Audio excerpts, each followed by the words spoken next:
In the 14th and 15th centuries, there was intense rivalry between England and France. English kings claimed the French throne and at times ruled parts of what is now France. These dynastic struggles became known as the 100 Years' War. By 1415, there'd been 19 years of truce, but now civil war was raging in France. Henry V would use this to spectacularly advance his own claims. So how did he achieve this? In my opinion, one reason for his amazing success is that he started young. He commanded his first band of troops when he was still only a teenager. Henry was born in Monmouth Castle in 1387, and at the age of only 16, he commanded 3,000 of his father's troops at the vicious little Battle of Shrewsbury, where, although he was badly wounded in the face, he refused to leave the field. It was a brave start, and Henry would get the chance to consolidate his skills and reputation during the Welsh Rebellion in the early 1400s. Fighting the nationalist Owen Glendower, Henry would learn the business of waging war, skills that would transform him into a brilliant leader before he was even 21. But it was a tough lesson.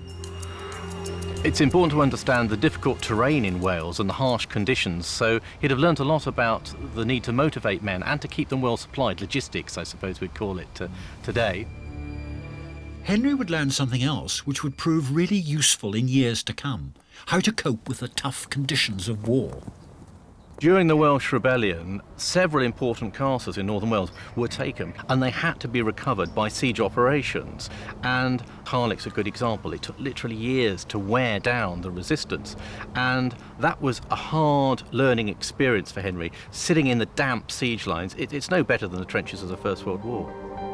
But one of the most relevant lessons he learned was that determined men on foot, properly disciplined and organised, can see off mounted knights, however well-bred those knights may be. But perhaps most important of all, he learned how to inspire men to fight and die for him in an age when loyalty couldn't be taken for granted. And he would need that loyalty more than ever when in 1413 he was crowned King Henry V. His dream was to rule over both England and France, and he would spend the rest of his life at war with the French in pursuit of that dream. But his first expedition to achieve this almost ended in disaster. In Wales, Henry had learned that foot soldiers could be the equal of knights, and now he put that lesson into practice. Henry was a professional soldier, and he demanded the same standards from his men. He recruited 10,000 paid, full-time professional foot soldiers, the majority of them archers, to invade France. Henry understood the importance of surprise, and he kept his destination a secret until the last moment. Everybody expected him to head for Calais, which was, after all, an English possession, but instead he landed here, near Harfleur. Harfleur was one of the keys to Normandy and would give Henry a base from where he could conquer the rest of Normandy. After that, he'd strike up the Seine, straight for Paris. In Harfleur, Henry showed all the qualities of a great leader. There isn't much left of the town's defences now, but in 1415, Harfleur was a very tough prospect. It was only a small town, but it had strong walls and fortified gateways, surrounded by a deep moat. The French had no intention of surrendering to Henry, and a 5-week-long siege began. In Harfleur, Henry showed his leadership by laying down the standards of behaviour for the campaign. Looting, burning, molesting the civilian population were all banned. As Henry was claiming to be recovering his own lands, he could hardly tolerate the normal destructive tendency of the soldiers. Breaches of the rules were punishable by hanging. The men didn't like it, but it did get their grudging respect. I think what Henry has got is what we call nowadays grip. He's the first person, for example, to write a series of instructions for campaign, and it is tied in with his chivalry. He's the kind of person that you want as a warrior king. Now that means sometimes he can seem harsh and even cruel by modern standards, but he has a very keen eye, a tactical eye, and the ability to inspire his troops by personal example.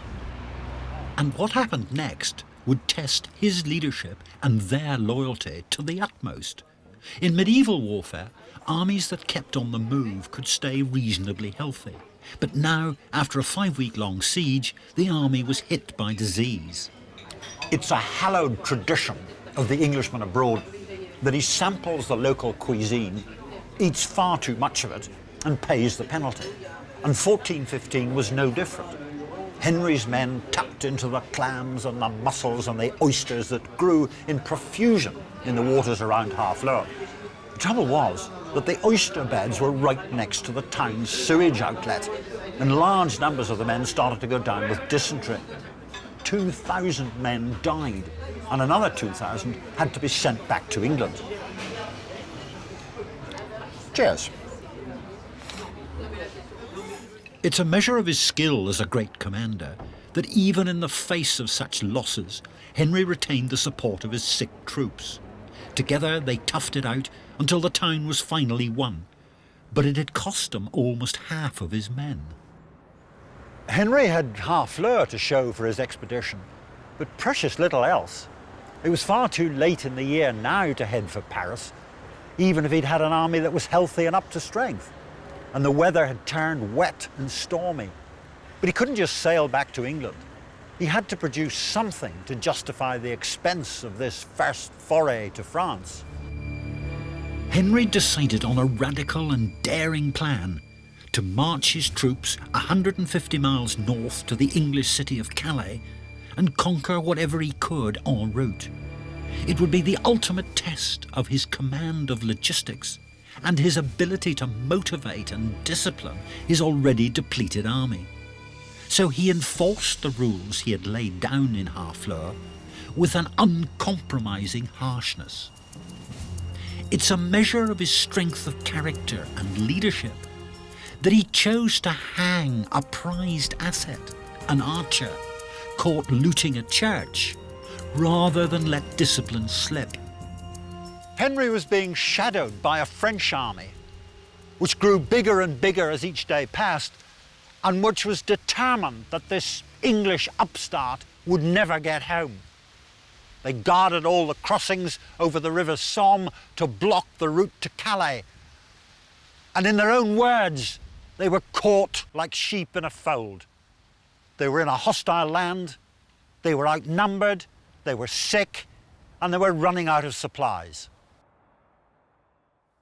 At this point, Henry could so easily have abandoned his men, but he didn't.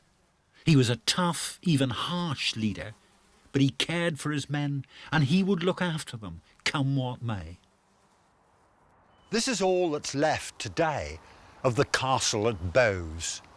Henry came here and he did a deal with the castle garrison.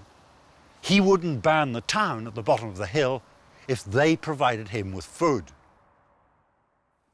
The English were given bread, but there was something else that they found in abundance at Boves, and that was wine.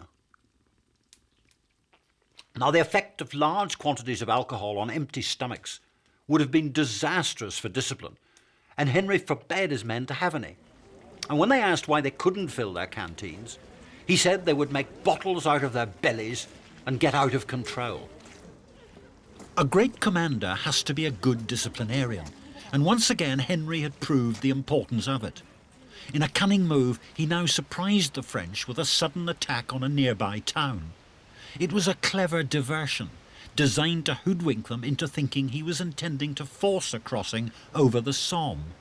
In fact, he'd already found an undefended stretch elsewhere. Henry's army crossed here, near the village of Agincourt, where the Somme was at its narrowest. Because crossing an obstacle made the army vulnerable, with a consequent risk of a breakdown of discipline and a loss of control, Henry personally supervised the operation. The archers came across first, up to their waists in water, followed by the rest of the army. When some French troops did come up, it was far too late and the archers saw them off. Henry had succeeded brilliantly in slipping his bedraggled army across the Somme long before the French could react. 16 days after setting out from Harfleur, on a march that was supposed to last only a week, Henry and his army arrived in the village of Maisoncelles. He could see the French army a mile away in the village of Agincourt, blocking the road to Calais. The French army numbered 30,000 men. Henry had only 6,000. If he wanted to get home, he would now have to fight. King Henry V was about to face his ultimate challenge. In his campaign to seize the French throne, he had led a raggle-taggle army of 6,000 men in a miserable march across northern France. Now, as he set up camp near the village of Agincourt, he found his route home blocked by 30,000 Frenchmen. Now, more than ever, he would need the loyalty of his men. The few tents that the English army had were put up, and some of the senior commanders at least would have had a reasonably dry night. As for the rank and file, well, what's one more night in a wet and muddy field? But this is where Henry had to show what leadership is all about. The men were wet, cold and hungry, and yet not one man slipped away. Nobody said they were too sick to fight. Nobody suggested surrender. How did Henry do it? Quite simply, they trusted him. They knew that he was with them, that he knew his business, that he shared the risks, and come what may, he would do his best for them. And of course, if they did try to slip away, he'd have hanged them.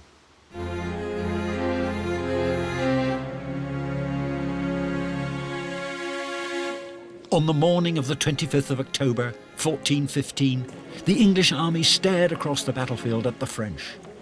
Henry was hideously outnumbered, but it would turn out to be his greatest victory. One of the reasons for this is a weapon that Henry would deploy to brilliant effect. The longbow was consistently underrated by England's enemies, and so they were consistently killed by it. It had a maximum range of up to 300 yards and a rate of fire that wouldn't be equalled until the introduction of bolt-action rifles in the late 19th century. The secret was that English archers started practicing from childhood, and they developed the eye for a shot and the muscles needed to operate a bow that was as tall as a man and needed a 100-pound pull to draw. So first lesson, I prepare an arrow in your hand. Yeah. 2 fingers and help yourself.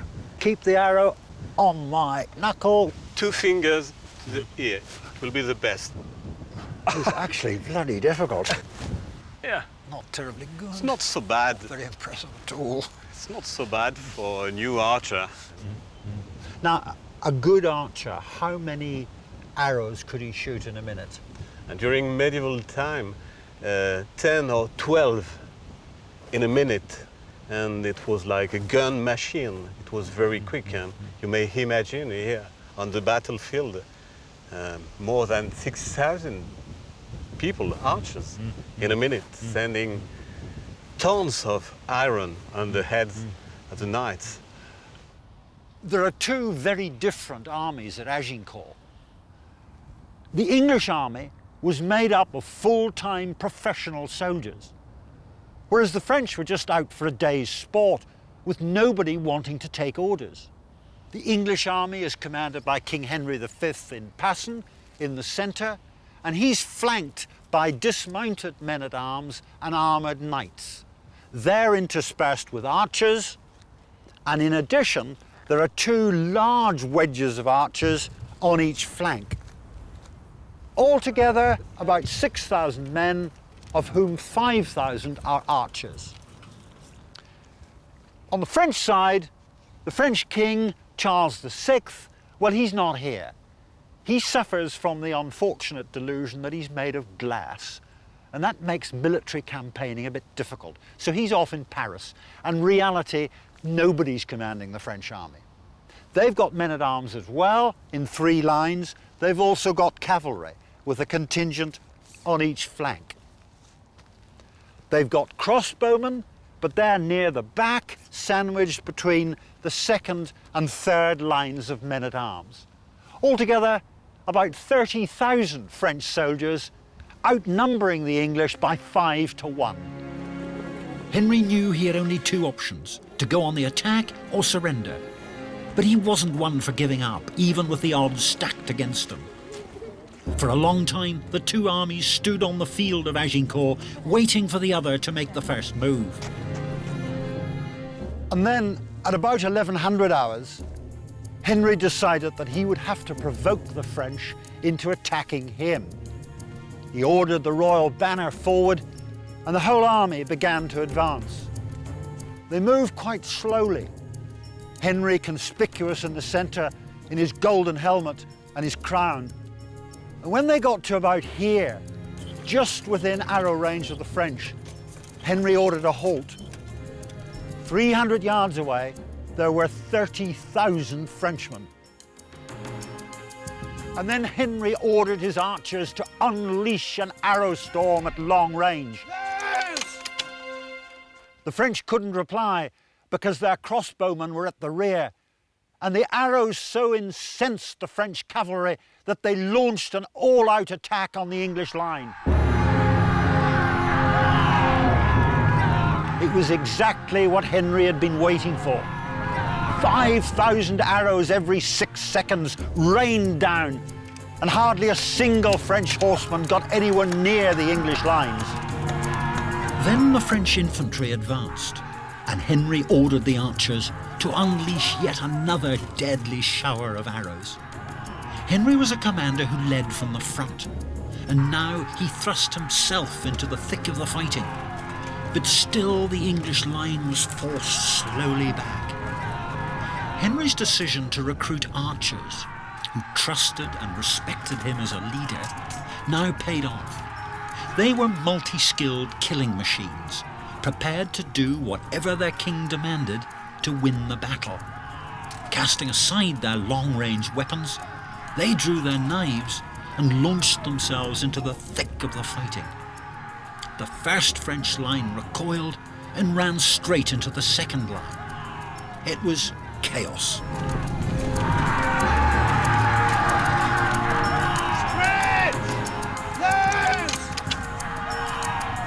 By now, only the third French line were capable of doing anything, and they were still there up on the skyline. So Henry sent a herald on a horse to tell them, "Go now, or there'll be no quarter." No quarter meant that no one would be allowed to surrender. They'd all be killed instead. And so the French third line, very wisely, withdrew. Assuming the battle's over, the English are sorting out the prisoners and plundering the dead, when suddenly there's a clash of arms from the rear. Is the English baggage line being attacked? And at the same time, elements of the French third line reappear. Henry had so far been a scrupulous upholder of the law, but now he would flout the rules of warfare in an act of total ruthlessness. "Kill the prisoners," says Henry. The men-at-arms refuse. Live prisoners means ransom and money. Dead ones get you nothing. So Henry orders the archers to do it. And seeing this, the French third line just melt away.